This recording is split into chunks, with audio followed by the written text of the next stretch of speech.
आता इथून आपण जर पाहिलं की इथं शासकीय खांबाला सुद्धा झेंडा लावलेला आहे.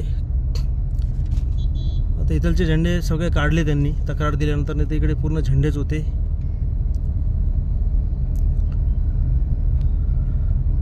आता आम्ही आलो भराडी चौकाच्या जवळ.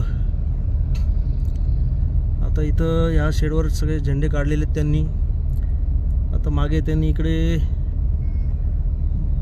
2-3 झेंडे दिसू लागले, काही मशालचे झेंडे आहेत 2-3.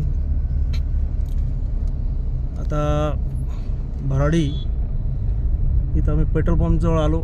इथं आता खांबावर झेंडा आहे, इलेक्ट्रिक पोलवर. इथं टपरीवर 2 झेंडे आहेत. आता आम्ही भराडी फाट्यावर आलो आहोत. इथं एक इलेक्ट्रिक पोलला सुद्धा एक झेंडा, शिवसेनेचा धनुष्यबाणाचा झेंडा आहे. घ्या पुढे घ्या.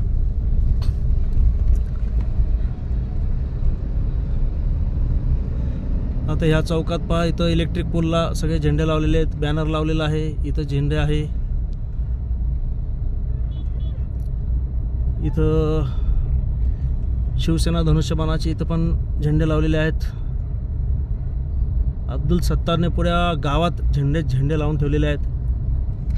आता सिल्लोड शहरात जर एवढे झेंडे असतील तर संपूर्ण सिल्लोड व सोयगाव तालुक्यात 130 गावात किती झेंडे लावलेले असतील.